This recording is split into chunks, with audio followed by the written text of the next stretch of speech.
Okay. Looks good.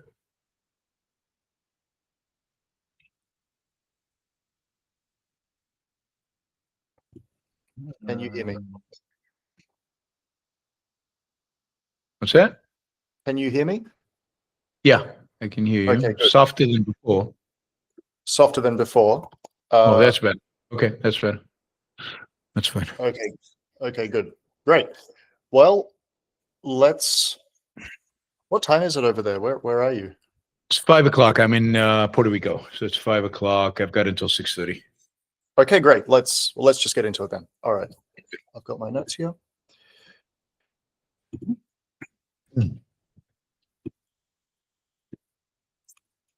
Yeah, thanks for being flexible in the time. No, all good, all good. All right. Let's start. My guest today is Dr. Yaron Brook. Dr. Brook is one of the world's leading voices. Oh, sorry, let me start again. Just letting you know, when I've got a long introduction, so when I say welcome to the podcast, you can say hello. So when you hear those words. All right, start again. My guest today is Dr. Yaron Brook. Dr. Brook is one of the world's leading voices on Ayn Rand's philosophy of objectivism and its application to politics, culture, and economics. He is the chairman of the board of the Ayn Rand Institute, a globally sought-after speaker known for his clear, passionate defense of individual rights, capitalism, and reason. Originally from Israel, Yaron holds a PhD in finance from the University of Texas at Austin. He was for many years a finance professor and co-founder of the investment firm BH Equity Research. But his deeper calling has always been philosophical advocacy. He is the author and co-author of several books, including Free Market Revolution with Don Watkins, Equal is Unfair, America's Misguided Fight Against Income Inequality, also with Don Watkins, and In Pursuit of Wealth, The Moral Case for Finance. In addition to these publications, Yaron teaches a wide global audience through the Yaron Brook Show, a long-running podcast and live stream that tackles current events, philosophical questions, and cultural commentary from an objectivist perspective. His YouTube channel has tens of thousands of subscribers and millions of views. Yaron travels extensively, lecturing at universities, think tanks, and conferences around the world. His goal is not just to promote political reform, but to help revive a moral revolution in defense of reason, individualism, and human flourishing. Since it was Yaron who introduced me to objectivism 6 years ago, I am delighted to have him as my guest today. To paraphrase Ayn Rand's reference to Victor Hugo in her introduction to his novel 93, I will say, Yaron made it possible for me to discover the philosophy I now live by and seek to fully understand and advocate. If this podcast helps another young, ambitious, intelligent person to discover objectivism, then I shall regard it as a payment on an incalculable debt that can never be computed or repaid. Dr. Yaron Brook, welcome to the podcast. Thanks for having me on, and thanks for that introduction. That was great. I first heard you speak on YouTube in 2019, and I recently found the speech. I think maybe it was the University of Exeter. I thought originally that it was a speech in Singapore. But in any case, here I am. It's 6 years later, back in 2019, after listening to you, I found Ayn Rand, listened to many of her speeches, listened to Leonard Peikoff's speeches, then read The Fountainhead. And now 6 years later, I've finished my philosophy bachelor's degree. I've done my master's in bioethics. Now I'm enrolled in the top philosophy graduate program in the Southern Hemisphere. So I really wouldn't be here if I hadn't discovered objectivism, and I don't know if I would have discovered it if not for you. So that's fantastic. It makes everything that I do worthwhile. This is what I do it for. Well, let's talk about that. That's kind of what I want to talk all about today. I think your job is really cool. You fly around the world and argue with people, which is kind of my dream career too. It is cool. It's very cool. I enjoy it, and I get to speak for a living. I get to debate for a living, and I do get to travel around the world and see the world as part of that. So you're not going to get any complaints from me. Mm-hmm. So you've been all around the world. You've spoken with objectivist audiences, non-objectivist audiences, people who are actively antagonistic to objectivism, and I think mostly what I want to focus on today is not so much the things that anyone can go to your show to get, because if they want great takes on politics, economics, they should just check out your show. That's what you talk about every day. But what I want to focus on today is what you learned about spreading objectivism, kind of where we're at when it comes to the objectivist movement. I think you can provide some really good insights on that. So that's what we're going to concentrate on today. Sounds good. Sounds good. Tell me about what works and what doesn't work when spreading ideas, particularly objectivist ideas. I mean, it's very hard to tell, because the real point is that different things work on different people. Different people respond to different things. Sometimes what works is creating cognitive dissonance, shocking people into, what? He said that? How could that be? And then forcing them to think about it and consider it. And that sends them on a path of discovery, because how could somebody say that? And I think what's important is, even if you say very, very controversial things, to be articulate, to have a smile on your face, to kind of not come across as some nasty, horrible human being, to just be a nice, decent human being, but then to say something controversial, and that creates that cognitive dissonance, and it forces people to think. Sometimes that's what does it, and for some people, other times it's just a reasoned argument. It's just laying out the facts, and here it is, and they go, oh wow, yeah, that kind of makes sense. Let me go check it out. I mean, one of the things you realize as a public speaker is you're not going to convince anybody of anything in a speech or in a interview or in anything like that. All you can do is get them to think. All you can do is get them to go and explore, to go read a book, to go listen to a podcast, to take another step, to go and research some more. You're not trying to, at the end of your talk, everybody's going to say, yes, sir, we agree with you 100%. That would be bizarre. It would be like brainwashing. What you want is people to walk out of a talk or a podcast a little confused, challenged, but wanting more. And that's the key, wanting to interact with these ideas more and to go investigate and to research more. So that's your job as a public speaker. It's to provoke thought. Yeah, I also recently came to that realization, all too recently, that you cannot change someone's mind in the course of one conversation, however brilliant the arguments are. It's just not respecting the facts around how people actually change their views. Yes, and look, it's disrespectful to the other person, right? They have to go through a process. It takes a process to change your mind. It's not, you can't spoon feed knowledge to somebody. You can't spoon feed philosophy into somebody. You can give them facts, you can give them an argument, but they have to think about it. And thinking requires time. Thinking requires effort. It's not something you just do in a conversation. There's some thinking going on, but they have to contemplate, they have to think, they have to integrate, and thinking, a big part of thinking is integrating, is taking this new piece of knowledge, integrating with everything else that I know. That takes time, and that takes active engagement. So no, it's not, it really isn't possible to, in any kind of fundamental way, to change somebody's mind in just a conversation. It takes them to do the work, and they have to go away and do the work. And our culture doesn't encourage doing that work, right? Particularly, I mean, for the more seasoned objectivists, they might know about the dim hypothesis and the whole idea of disintegration in knowledge. But the general idea is that our culture discourages putting things together, putting disparate ideas together. In science, you see this too. It's like people will say, well, I'm only a specialist in this little area. And of course, it's good to be aware of what you are and are not a specialist in, but you still have to integrate all your knowledge into one totality, right? That's what thinking is about. To a large extent, thinking is integration. So much of thinking is integration, and a good mind is a mind that is constantly integrating. You get a new piece of evidence.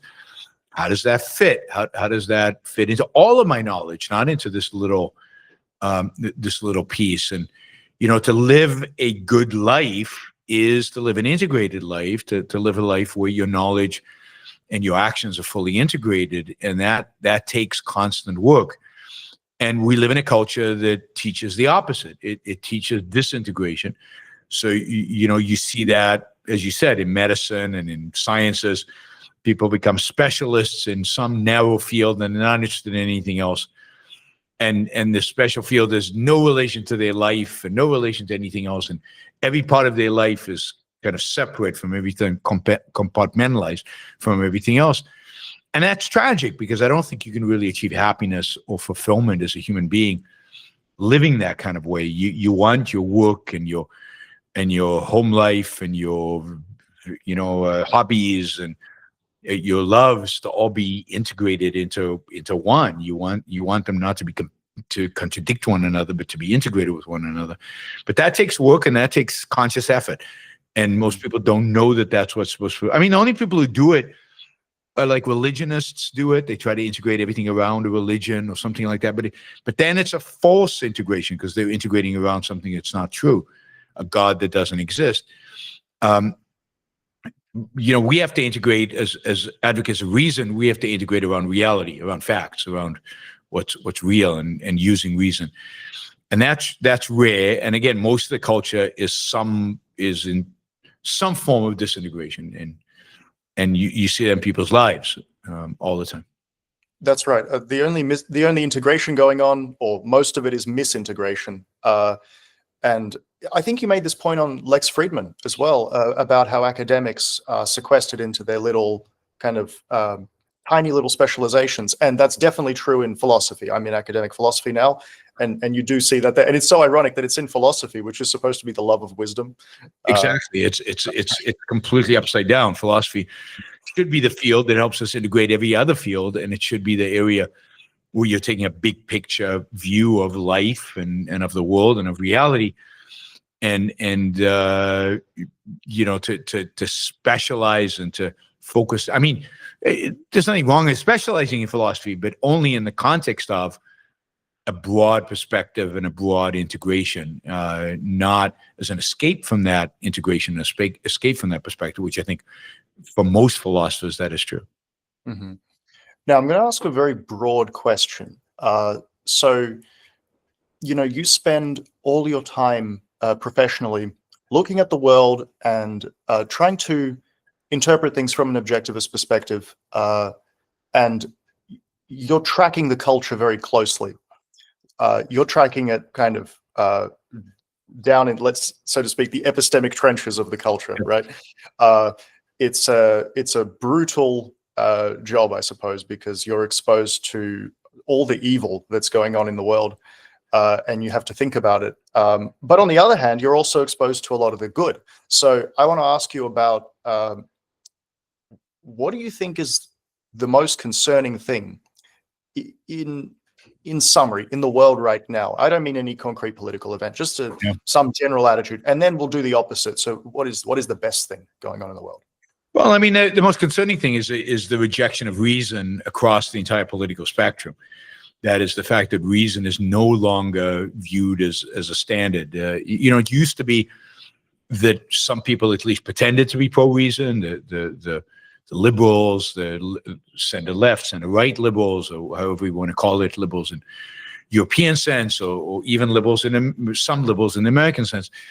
And that for the large, they become very small and insignificant. And today, our political world is dominated, and our educational world is dominated by people who reject reason, either in the name of religion, tradition, or which tend to be on the right, or in the name of emotion and or nature or something. On the left, that tend to be on the left, although the differences between left and right are blurring. Because at the end of the day, once you reject religion, or once you reject reason, all you're left with is emotion. So they're all emotionalists at the end of the day, and I think that's the biggest danger and biggest trend. Emotionalists can be easily manipulated. That is the trend towards authoritarianism and towards political parties that are authoritarian. They can be controlled. This is the kind of COVID lockdowns, or I think emotionalism and the rejection of reason is probably the number one concern that I have, and of course that is linked together with the rejection of individualism and any kind of sense of self-interest, of egoism, whatever remnant of egoism came out of the Enlightenment and the idea of pursuit of happiness. I think that is fading as because of the kind of the rejection of reason, we become more and more tribal, and tribalism comes to dominate our politics. So we lose our individual character and our individual identity into the tribe, into the collective. So those I think are the worst things happening in the world today. Right. And I don't think people appreciate fully the connection between reason and a rational conception of selfishness, because often reason is thought of as something that, say, a scientist does because they're somehow detached from any kind of personal interest. I was actually reading an article just yesterday that I'm supposed to teach a class on, which is basically on this, that takes this kind of premise, this false premise. What do you think is wrong with that conception of rationality? Well, I mean, reason is adherence to reality. Reason is adherence to the facts. Reason is that tells us to use logic in trying to understand the world and integrate it and gain a real understanding of it. And in order for one to live, in order for one to be successful at life, that is something one has to apply to every aspect of one's life. That is, if it's true that reason allows us to discover truth in science through observing reality and trying to understand reality, and then testing our hypothesis, testing our views, and coming to conclusions about truth and reality. Well, that is true in science, but that is also true in everything that we do in life. Ultimately, we learn from observing reality, from integrating or inducing truth from reality, and then verifying that truth, verifying causal relationships through processes of deduction and processes of experimentation, of testing, of looking. And that's true of every aspect of the life. A baby learns this, fairly, you can see babies doing this all the time, right? They'll touch the stove once, right? They don't know. They don't have a hypothetical about the stove. They don't have knowledge implanted in their brain, stove hot, don't touch. They touch it and it burns and they don't do it again. And they drop objects and they don't accept it. The burning, they often accept it on the first try because it's so painful. But with dropping objects, they don't accept that gravity works every time.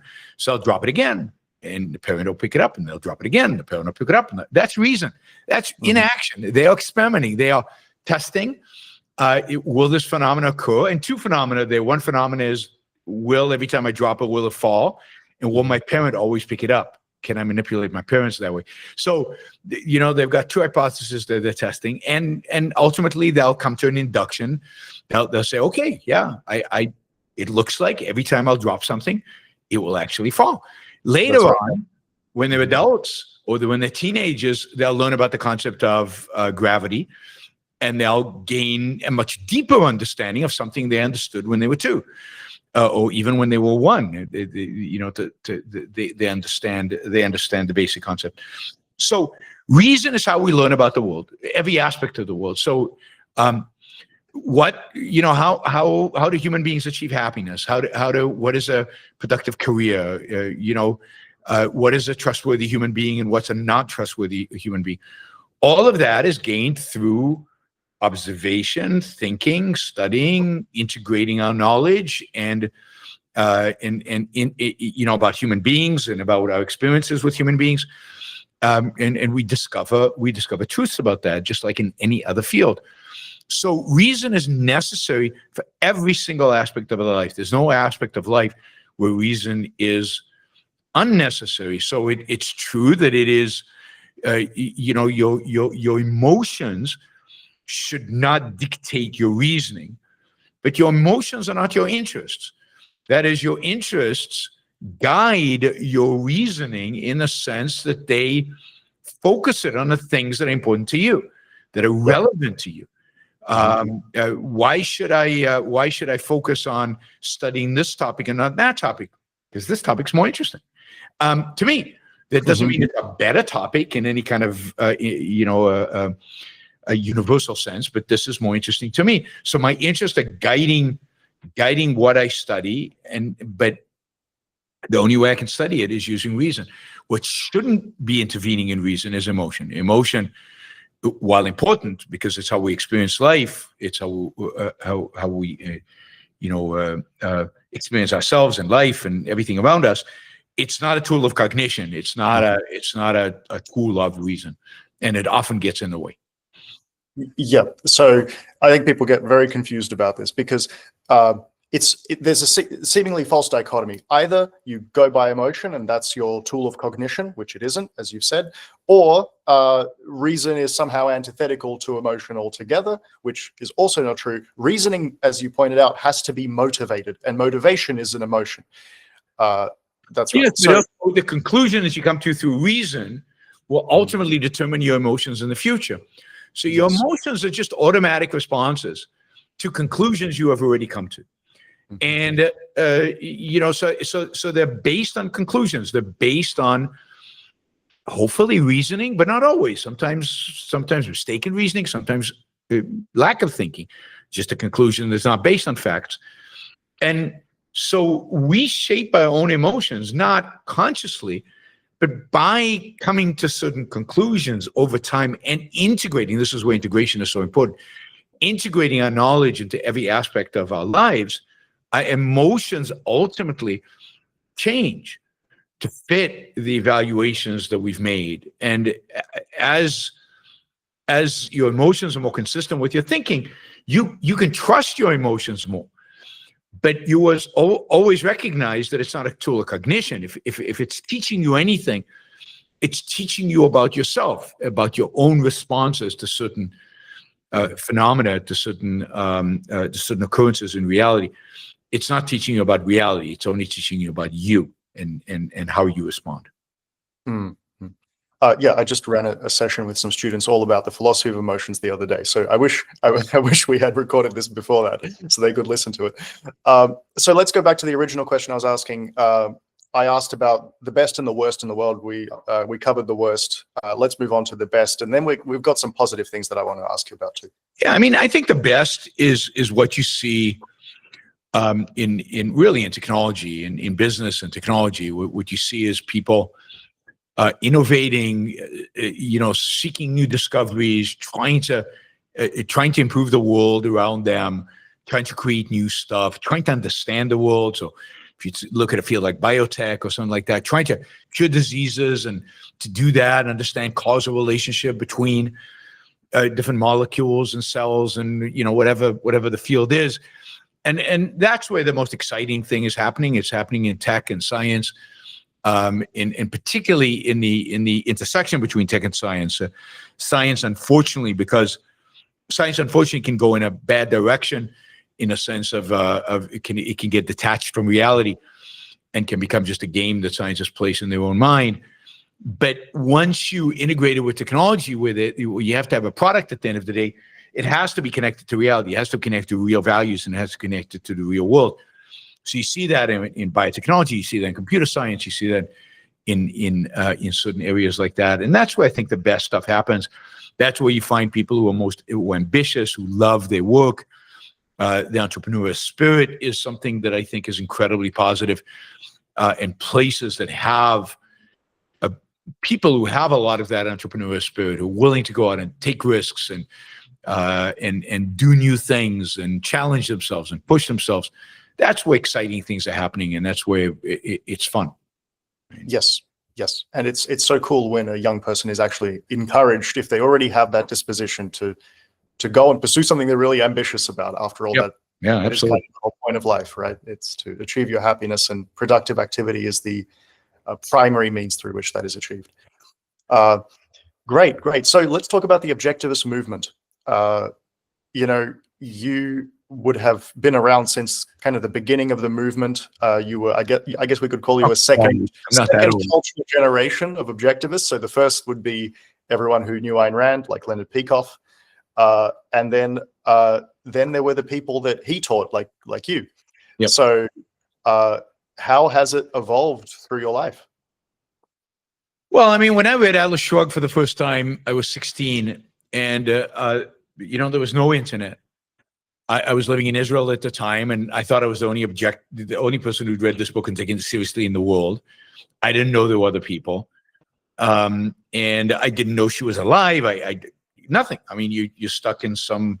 I mean, there's no easy source of information. I mean, the internet has in profound ways changed our lives in ways that I think people way underappreciate the extent to which, I mean, as somebody who's kind of lived before the internet and post-internet, the internet is a massive improvement in quality of life. So, there was a movement in the United States. It was really focused around newsletters that people would get in the mail. Once in a while, you would be able to go and see Ayn Rand speak. She gave regular talks in Boston once a year, and maybe at a university or something. But it was very rare. There was in the 70s and early 80s. There was really nothing else going on. There was in the 80s. There was maybe a conference once every 2 years that you could go to. But other than that, if you lived somewhere where there was a small group of objectivists around you, maybe you had some contact with others. People used to listen to Leonard Peikoff's courses on audio cassette. And there were all kinds of weird rules about how you could listen to and who could listen, and you had to rent them, you couldn't own them. And I have no idea what the rationale for all that was, but it was very strange, and it was very expensive. If you were a student, good luck. I mean, you basically could read. For me, I read what I could. I read all the nonfiction, read all the fiction, and that's it. There was nothing else beyond that I could get access to. So the big changes today, you have access to everything Ayn Rand wrote, everything she said, all her lectures. It's just all available, and a lot of it is free. You can access a lot of stuff on the internet for free. And then there's all of Leonard Peikoff's courses that he did. While he was writing OPA, Objectivism, the Philosophy of Ayn Rand, his book.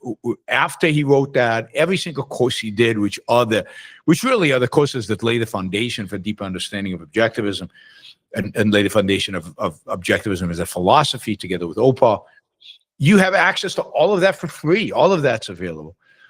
And then you have access to all the, lectures and writings of all his students, right? So, and of course, you've got his books, The Ominous Parallels, OPA, and DIM. So they're all there. And then there's all the other books that are the essays on every single novel and advanced essays on this and that. So there's such a huge quantity of. I mean, I haven't read everything, right? And there was a point, I'm sure, in the 1980s where I'd read everything, right? Because all there was Ayn Rand and Ominous Parallels. There was only objectivist content. And there were some other essays by other people in the books, in Ayn Rand's books. But that was it. And today you can't keep track. You can't keep up with it. And then, of course, today the podcasts and the Institute is putting out videos and articles every single day. And other people are putting out, and there's a conference every year, but then the regional conferences, the smaller conferences, and the people. Nikos is just doing a tour of the United States right now and giving talks, and I'm giving talks, and other people are giving talks, and there's just and the community groups all over the country and groups getting together. So there's just a unbelievable amount quantity. The quantity is just unbelievable. And so there's a quantity of material and engagement that people can have within this world of objectivism. So it's grown. It's a good time to be an objectivist, especially an objectivist. Absolutely. I mean, and you can, as you know, you can take courses at the Ayn Rand Institute. You can get your degree in philosophy while also learning philosophy with Ankar Gate. You can And you can be in Australia and do it. That's the other thing, right? So I didn't really meet any of the intellectuals in objectivism until I moved to the United States. How else would I? There was no Zoom. There was no, and you didn't even make phone calls because long distance phone calls were super expensive. So there was no way to communicate across space. So today could be literally anywhere in the world, take courses, interact, watch podcasts, and be engaged with what I think is a vibrant, engaged community. So it's so different. You discovered my podcast because of YouTube, or my lecture because of YouTube, nothing else. And that was new, right? 2019. How long had I been videotaping lectures? YouTube is a phenomena. We started putting up material in YouTube in 2008, 2009, something like that. So it's only 10 years before that. It's all new. And now suddenly it's a global movement, whereas before it was a much narrower movement. So yeah, I mean, it's the movement itself. And part of that means that there are lots of people out there who think they're objectivists who are not. There are lots of people out there who speak as if they're objectivists who are not. So, one of the things that people being introduced to this material, there's a lot more judgment now. You have to figure out who is and who isn't, who's good and who's not, what makes sense, what doesn't make sense. There's a lot of crap out there, in addition to a lot of good stuff out there. But that's just a sign of growth. That's just a reflection of the fact that there's a lot of growth going on.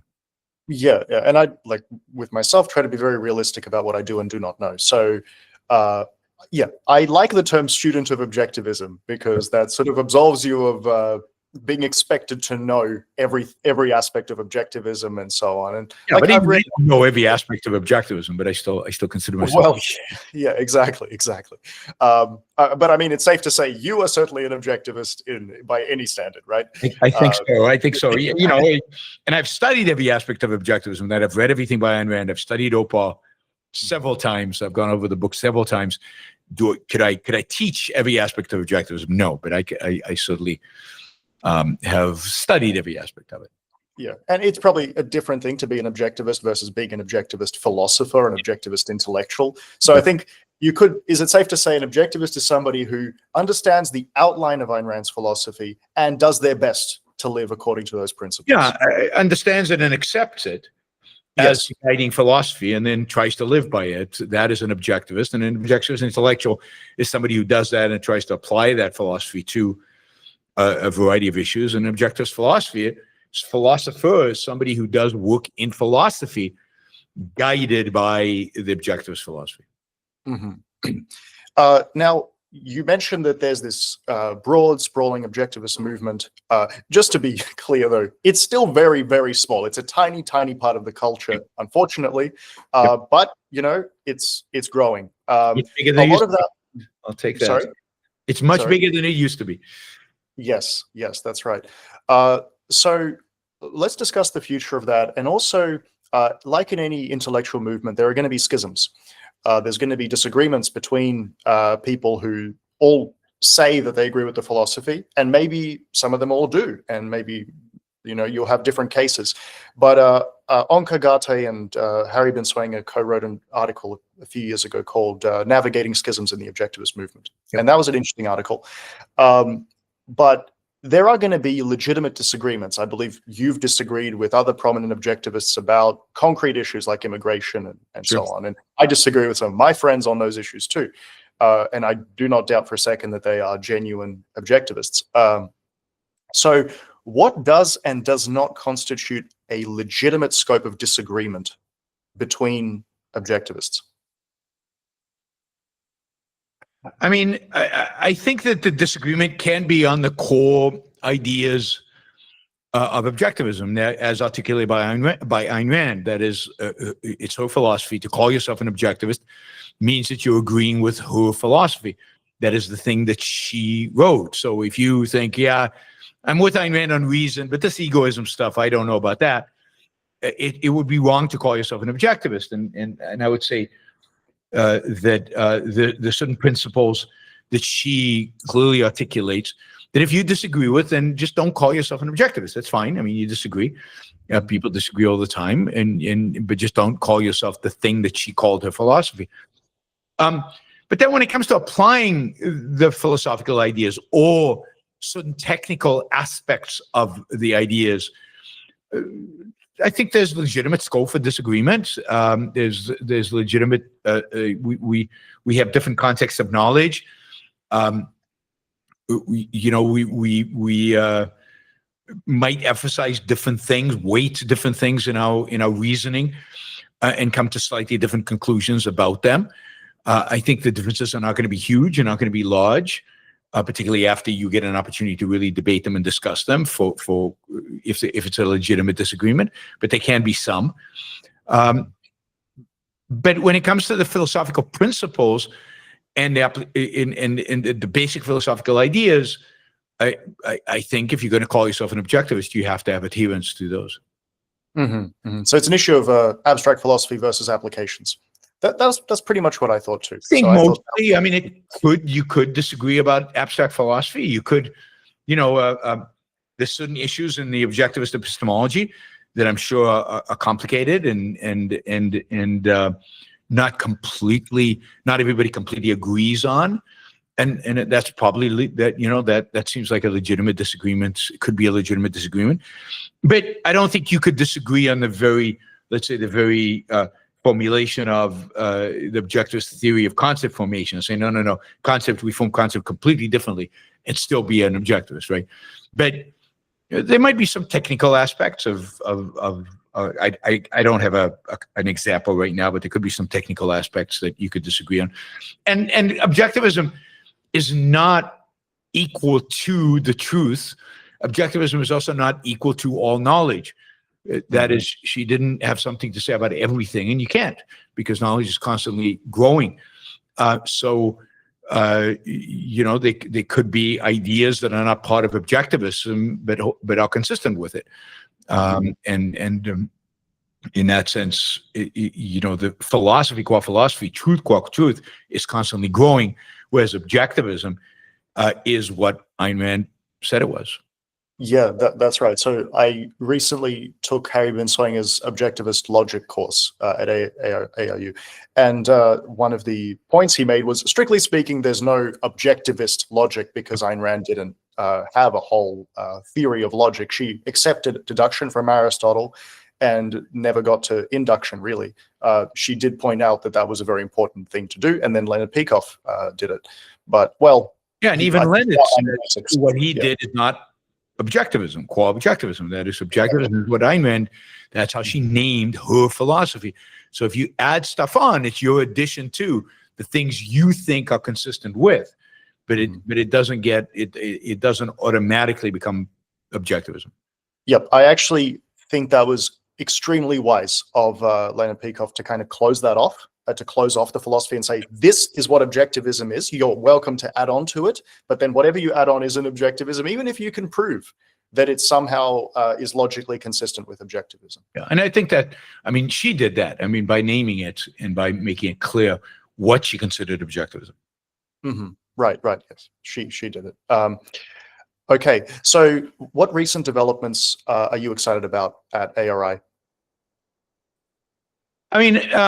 A number of them. I think that we've launched this incubator for new intellectuals at ARI, where we're actively engaged in training, but training through doing, training through action. The kind of younger generation of intellectuals, and we hope this creates a real pipeline into the future of people writing and speaking and engaging in intellectual activity. At the end of the day, to change the culture and to really become a large movement, we're going to need a lot of intellectuals. And to do that, we need to create a real pipeline of them. And I think the incubator, where people are encouraged to start a Substack and to have a YouTube channel and to actually be engaged in intellectual activity as the material that they're producing is being reviewed and analyzed, and they're getting suggestions and recommendations and to continue to grow and learn. I think that is a great step forward, and hopefully will produce the kind of funnel, a kind of pipeline that will result in many, many, many intellectuals, dozens of intellectuals coming out of the program in the years to come. Yeah, speaking to some of the people my age at Ocon was very impressive. So they're not the typical, they're not the stereotypical Gen Z. In fact, you did a video, I think about a month ago, talking about Gen Z, and I agreed with everything you said. It was a bit of a rant, but I fully agreed with it. But no, these people are super ambitious. They're definitely my kind of people. I really and many of them are not Gen Z. Even many of them are millennials, and so we have a wide range of ages within the incubator, and but there's real talent. There's a lot of really intelligent, really able people. Who I think are now if you will, the third generation. Or I don't know exactly how you break off the generations, but the third generation of objectivist intellectuals who will go out there and hopefully on a much larger scale than even we have, that me and other people of my generation have done, bring these ideas to the world. Mm-hmm. Mm-hmm. Let's talk about Ayn Rand's fiction. So. I've never heard you talk about, I'm sure you've talked about it somewhere, but it's not the first thing someone comes across if they look up Yaron Brook on YouTube. What are your favorite things about Ayn Rand's fiction? And then I've got a couple scenes that I love to share with you, and maybe you can share your favorites too. I mean, it's a tough question. So one of my favorite things, I mean, I love the novels. I love her descriptive abilities, and particularly her characterizations. She has these incredible human beings that she depicts that are going through very, very dramatic events in their own lives and in the world around them, and they deal with it. They model how to deal with those kind of events, and how to deal with life, and how to live life fully. So yes, I love her descriptions of, if you will, the inner life of some of these characters. I love the scenes where Dagny is just listening to music, is relaxing and listening to music, or the flip side where she's confronted with a real challenge in front of her, and she jumps into action, and she's in action mode and solving problems. Maybe one of my favorite scenes in Atlas Shrugged is in the opening of the John Galt line, the description of Dagny and Reardon, in the engine, of the train hurling, over the bridge and along the railway line, and there's just a passion and an energy there that's really quite sexual. It's not an accident that then they have sex later, but it's a very sensual scene, even though it's about Dagny and the machine, right, and then the rail and the technology. I remember that scene. I think she says it says she had wanted to see them, the motors, because the sense of life within her was bound to them and to what they represented. Yep.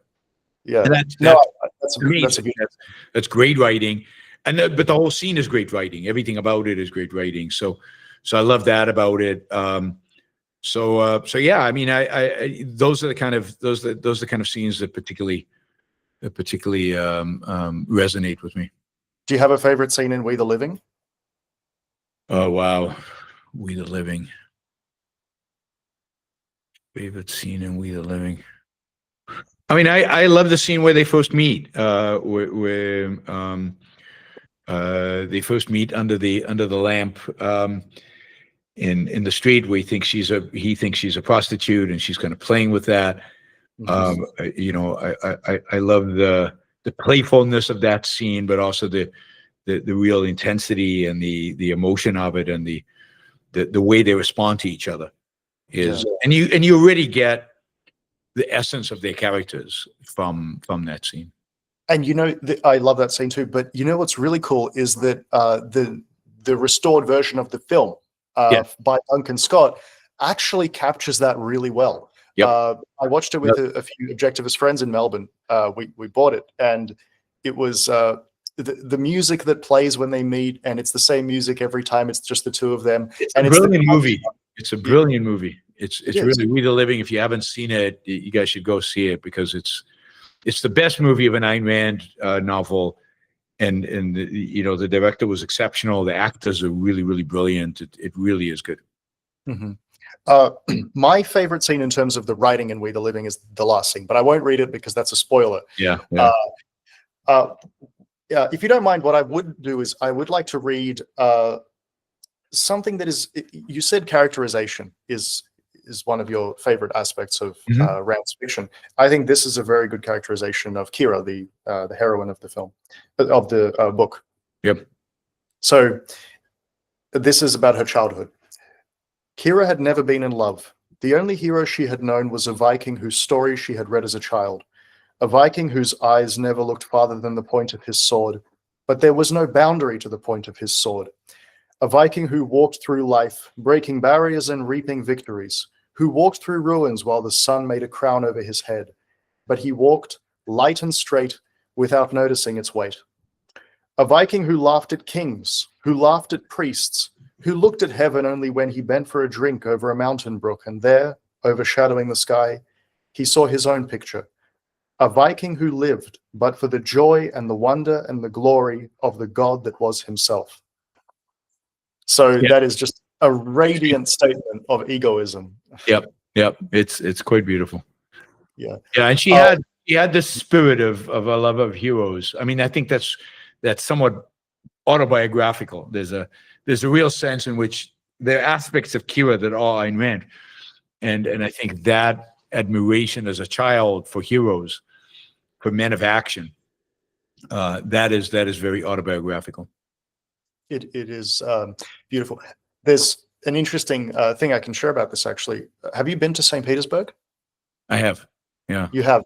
Have you seen that bridge that Ayn Rand references about halfway through the novel, with the 4 statues, on each corner? Yeah. That's called the Anchikov Bridge. Okay, so you know it then. I saw that bridge when I visited St. Petersburg for the first time when I was 15, and I'm Russian. So, I love that bridge. I love the statue. In fact, the statue I liked most was the one in which the horse is about to trample the man, the very first of the 4 series. So that tells you a bit about the malevolent universe I lived in before discovering Objectivism, right? But I thought it was so beautiful. And then I read this, many years later, I was like, wait a second, Ayn Rand was at this bridge and she admired the same thing I did. Yeah. It was a really interesting, it was one of those coincidences, you know? Yeah, I've twice I've been to St. Petersburg. I've given talks there. Right, you've given talks in St. Petersburg. Yeah, it's we can talk about Russia shortly. So, right. Also in the Fountainhead, my favorite scenes are the last one, Dominique in the elevator, and Howard Rourke speaking to the boy in the valley, the boy on the bicycle. Yeah, of course, that is beautiful, and there's the start of temple, the description of the temple, and everything that happens. There's just him in the quarry is even an incredibly powerful scene. So when Dominique sees him for the first time,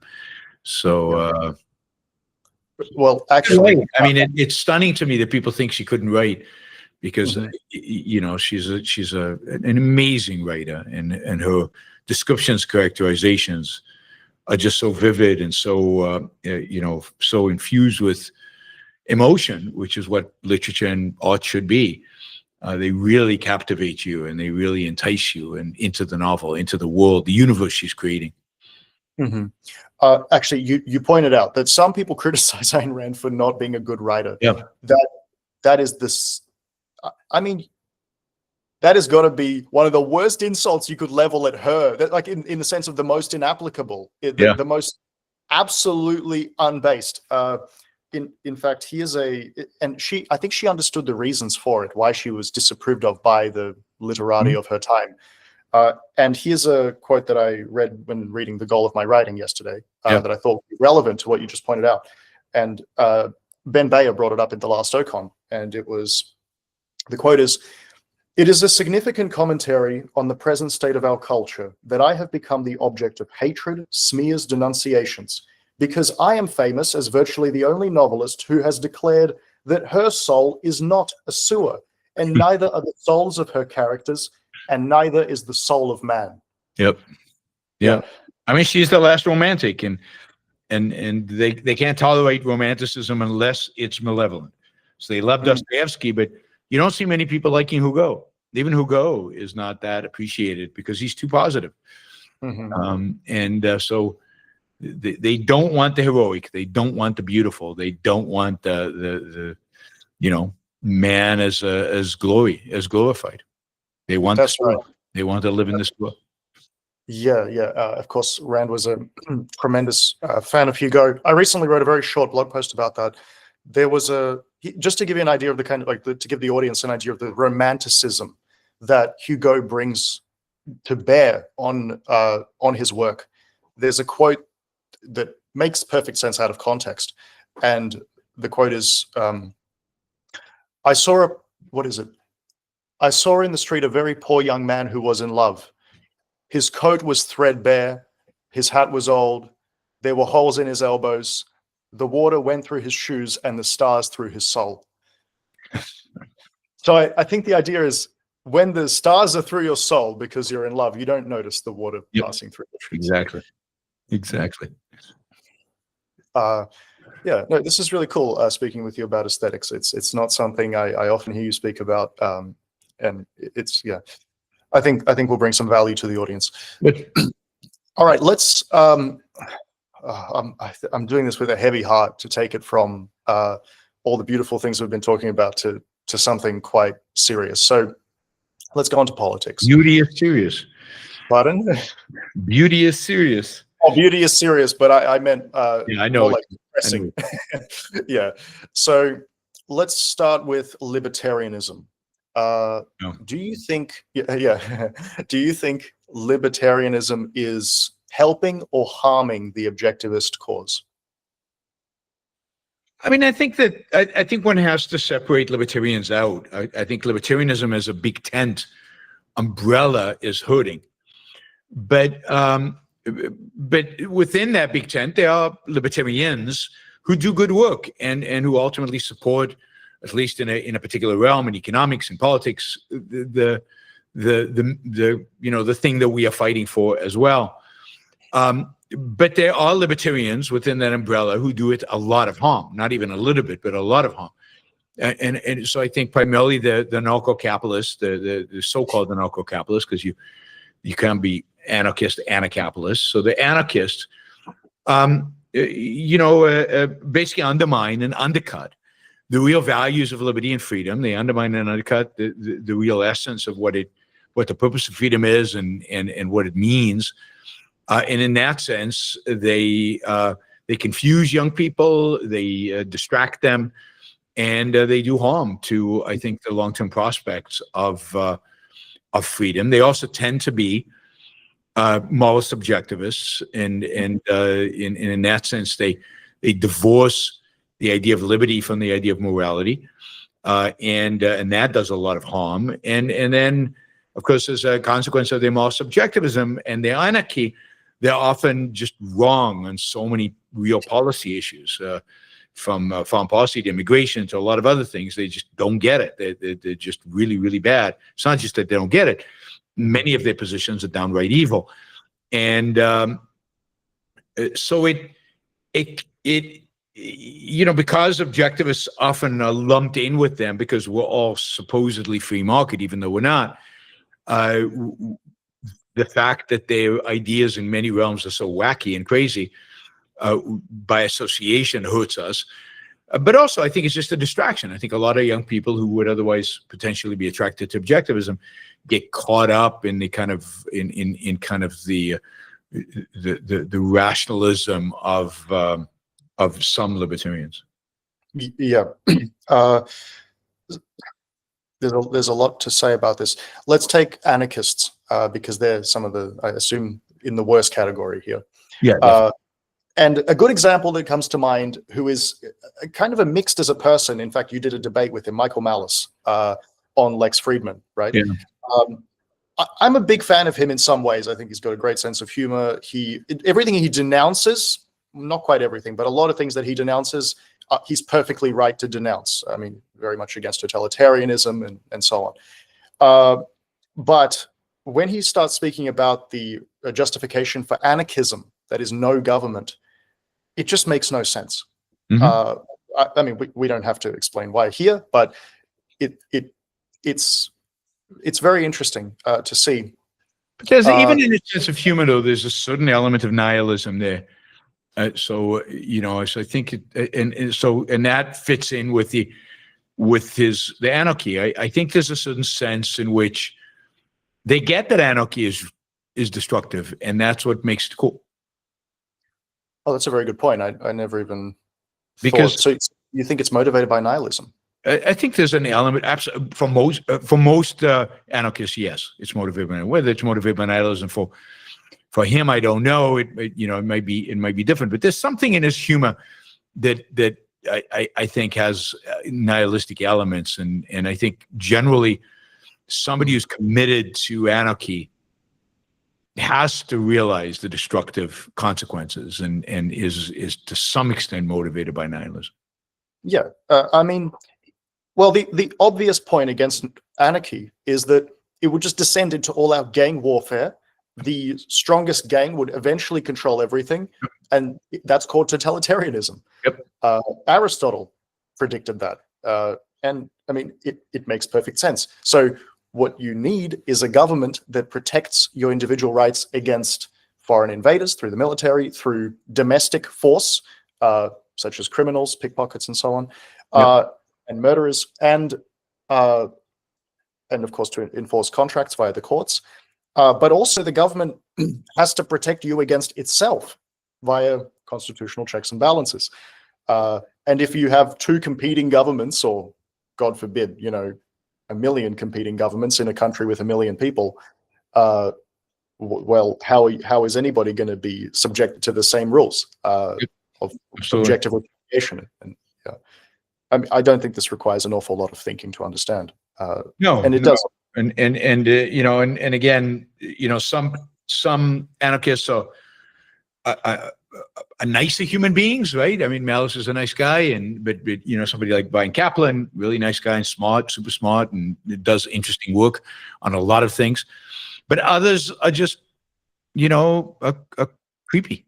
Dave Smith and some of the economists associated with the Mises Institute, they're just creepy weirdos, and I think they do a lot of damage to the cause of liberty and freedom.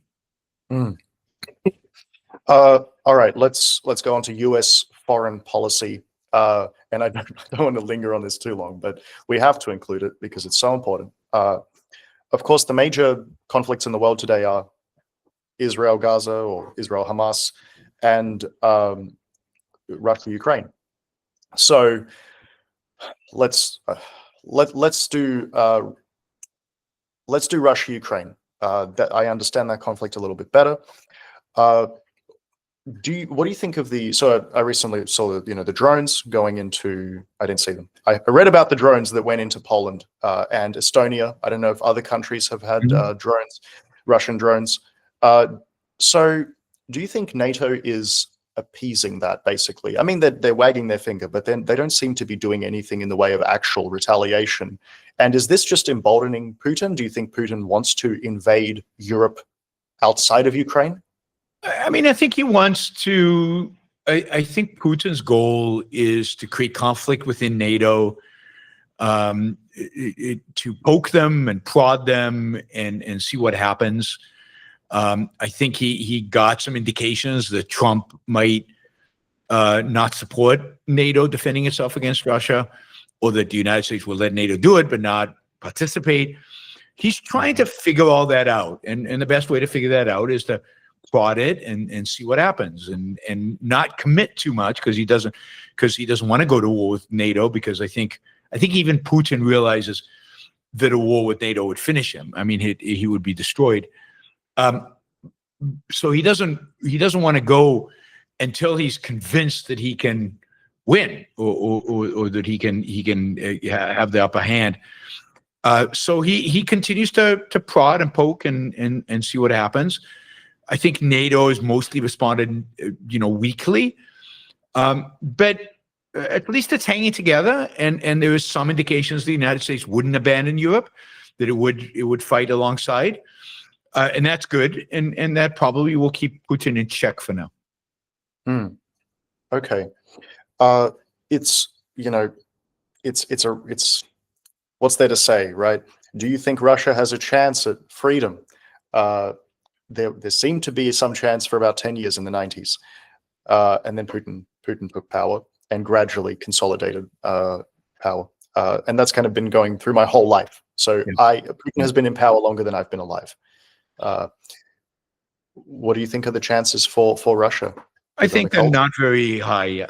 I think that if there's a revolution tomorrow in Russia, it's more likely to be by people who think Putin is too weak and Putin is too soft, or Putin made a mistake in this war and Russia should be better prepared next time, but not people who reject war, reject Russian nationalism, or reject Russian mysticism. I just don't think there are enough liberal, in the kind of classical liberal sense, people in Russia who are willing to really fight for those values. I think the better people are probably left. The people all over the world of Russian descent, there's a huge out-migration over the last, since the Berlin Wall came down, but certainly since this war. So I just don't see, and Ayn Rand had a very negative view of Russian culture and as a consequence of Russia's prospects. And I think she's basically right. Russia's too mystical, too collectivist, too immersed in its own past, and not enough on the future and on success and growth to actually achieve freedom and liberty. I mean, you never know, but I just think it's unlikely. Anything. Right. Now, let's move on to Israel. So, given that the hostages have now all been released, what should Israel be doing? I mean, what Israel should do is go into Gaza and clean up. I mean, it should destroy Hamas. It should do everything in its power to completely destroy Hamas. It should not rely on some international peacekeeping force, on Trump's willingness to, or Trump's putting pressure on the Arab world to achieve something. Hamas will only be destroyed when it's destroyed, literally destroyed. And only Israel can do that. Nobody else will do that for it. The destruction, you're setting the criteria is every person who is a member of Hamas is either dead or imprisoned. Or in prison, or I guess you could kick them out of the country and deport them somewhere if some country is willing to accept them. But basically, and the place is demilitarized, weapons are gone, all the tunnels are destroyed. Every last tunnel is destroyed, and every last weapon is destroyed. And, only then, I think Israel knows that it's won, it's over, it's finished. So that's what it should do. The likelihood of that happening is very low, though. And what about the PLO, which has now been recognized as the official authority for the newly recognized Palestinian state, or recognized by the UN? Yeah. How do you think about the PLO? Well, I mean, the PLO is bad, but the PLO is not as bad as Hamas. Primarily because it doesn't have quite the same religious motivation. It's not driven as much by Islamist ideology. But yeah, I mean, ultimately the PLO needs to be disarmed. That is the West Bank. It's not so much Gaza. It needs to be disarmed. Israel needs to take control of the entire educational system of Palestinians. It needs to make sure that the Palestinian educational system that teaches hatred and anti-Semitism is dismantled and destroyed and replaced by something more positive. Yeah, I mean, Israel cannot allow the Palestinians to continue on the current ideological or current, kind of military direction they're in. On the other hand, look, Israel's in a strong position. It could probably survive the status quo for decades. It's just not optimal. It's just not ideal for it. It's not like if it doesn't do what I say, it's going to collapse tomorrow. It's just that if it did what I say, it would be in a much stronger, better position to handle the future. Well, I think in general, if countries did what you say, they would be in a much better position, right? I think certainly, if you look at what Leonard Peikoff said should be done after 9/11, if we we had would actually be in a different world today. We would definitely be in a different world. And October 7th would have never happened. And October 7th would have never happened. That's absolutely right.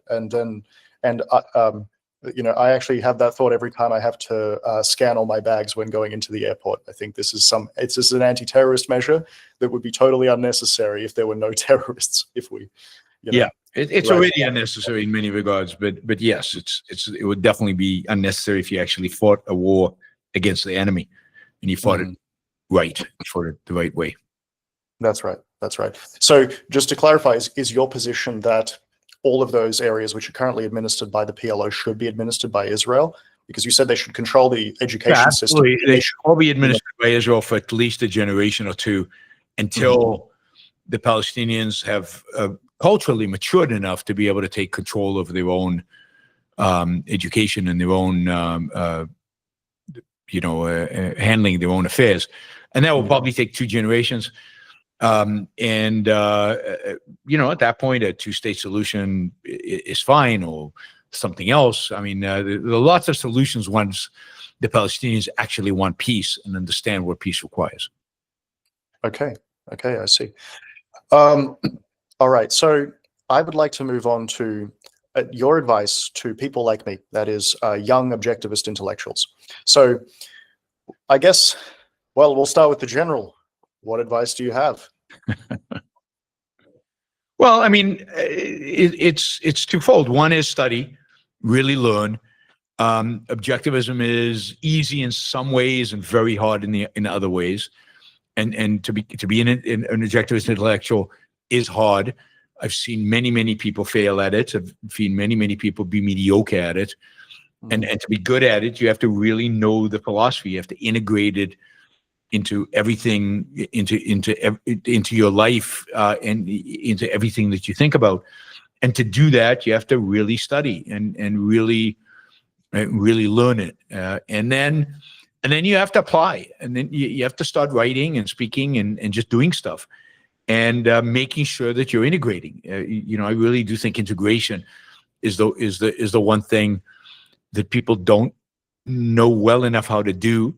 Seeing connections between things, train your mind to see connection between things, focus on seeing connections between things, and then write. I mean, you can never write too much. Yeah, I think Leonard Peikoff talked about a game they used to play, where they would put a bunch of objectivist ideas in a hat, like, for example, the law of identity. Well, not objectivist ideas, all kinds of things in a hat, and right. Any kind of true principle, and you would pull any 2 out, and you would have to integrate the 2. That's a pretty good game. It is a good game. It is. I can't find anyone who wants to play it with me yet, but that's too bad. It's a good game. It's challenging, and it can be fun, right? Particularly if you put the right concepts inside. Yes, they call it the concept in a hat, I think. Concept in a hat. Okay. So what did you do, like, reflecting on your experience and eventually becoming an objectivist intellectual and an activist?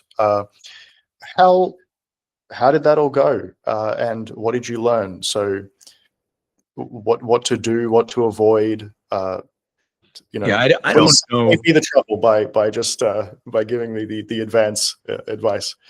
Yeah, I mean, I think that's tough because I don't think you can generalize from one data point.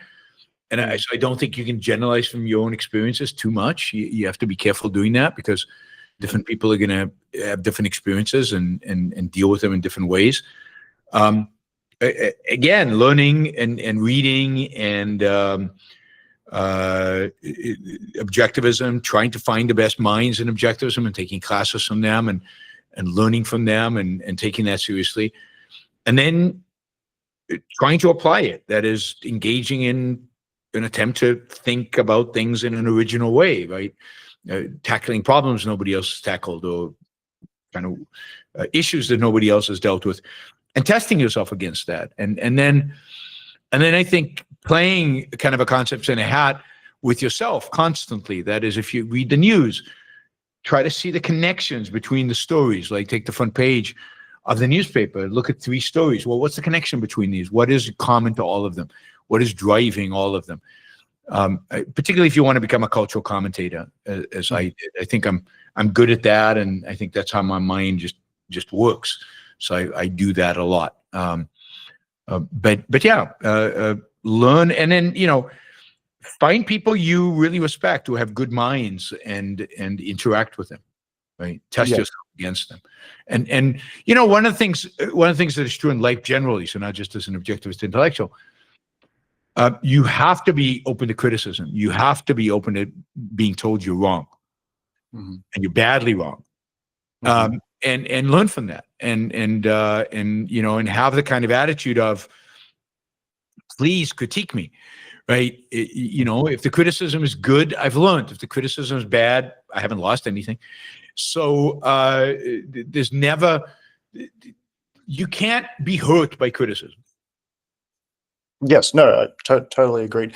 And it is, just coming back to an earlier point I made, isn't it a great time to be a young objectivist, right? Like I don't have the struggles you had when you were my age and getting into objectivism.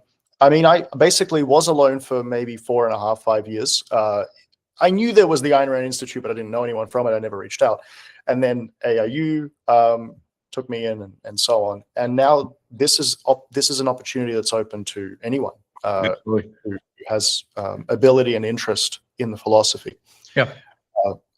Yeah. Now, the last thing I wanted to ask you about was objectivism in academia. So one thing is that the internet has largely broken the stranglehold that academia holds on knowledge, and that includes philosophy. And it doesn't, you don't need any labs to do philosophy. Anyone can do philosophy for free. So there's no issues there.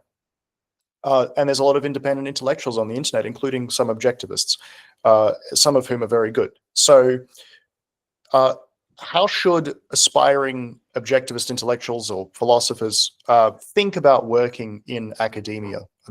I'm asking this for a very selfish reason. I'm considering it. I'm currently in academia, and I'm thinking what I want to do is have a sort of half career. So I want to have an academic career, and parallel, I also want to have a career, maybe a bit like yours, maybe not focusing on current politics, but sort of what you do in outline. I mean, I think that you have to want to do the stuff that academics do, right? So you have to love that. You have to want to teach. You have to want to publish articles and go through the process of publishing articles, which is not easy, and which is a real headache in academia. But you have to, I'm discovering that. Yeah, I mean, you can't go into a field where you hate doing the things that you expected to do in that field, right? And if you go into academia, you're going to want to get tenure. To get tenure, you're going to have to publish. To publish, you're going to have to do the work that's required in order to publish. And if you don't want to do that, don't go into academia. So go into academia with the with the perspective of, I really want to do this stuff. I enjoy writing articles. I enjoy teaching. So it's a great career, particularly if you can do stuff on the side. It's a very stable life. It's very, once you get tenure, you're not going to be fired. You know exactly what you're going to be doing. It takes uncertainty out of life. If that's what you want, that's great. But it does require repetition, right? You teach and you teach and you teach and you write articles, and that's great if that's what you love doing. The teaching I do love. I'm going to be teaching right after this, and I'm very much looking forward to it. It's the highlight of every week. That's I find opportunities to teach for free if I can, great. Right? Yeah, so I've established the Objectivist discussion group. And the question is, do you have to be an academic to teach? So there are opportunities to teach. But academia requires you to do more than just teach. And although there are universities or colleges where you just have to teaching colleges, teaching universities, where, or liberal arts schools where they don't expect you to publish. So there are all kinds of options, but the more you go into it with eyes open about what's required and what's necessary and what you like and what you don't like and if you don't like to write, if you don't enjoy the process of writing articles, going into kind of an intense, research-oriented university it's going to suck. It's not fun. Yeah, that's right. You said there were objectivists who you saw succeed and not so much as intellectuals. What do you think differentiated the former from the latter? I mean, a lot of it is the willingness to do the work, right? The willingness to acknowledge what the work is necessary to be an intellectual and then go do it and commit to it. And it's a lot of work. It's not easy. The willingness to be isolated, right? You're isolated for the rest of the intellectual community, at least somewhat, and to be willing to stand up and say, no, they're all wrong. And that's not necessarily easy, particularly when the people you're saying are wrong are really smart people. Well, I am surrounded by a lot of very smart and very wrong people. So I understand. I understand what you mean. That's really the advantage of academia. I mean, people can be dead wrong, but they usually aren't stupid. There's not many stupid people in academia. Certainly not in dishonest people. They're not stupid people. Oh yeah, there's that too. I have to be very careful what I say, but yes, that's definitely true. All right, well, Yaron, before we wrap up, is there anything you would like the audience to know? I think people know you far better than they know me, so maybe about half my audience already knows you. Okay. Well, the other half should check out my podcast. Yes, they should. Yaron Brook. You can check out my website, yaronbrookshow.com. Where you get all the information, and hopefully, we'll meet up in Australia at some point at a talk I give or something like that, so at a conference or something that we do out there.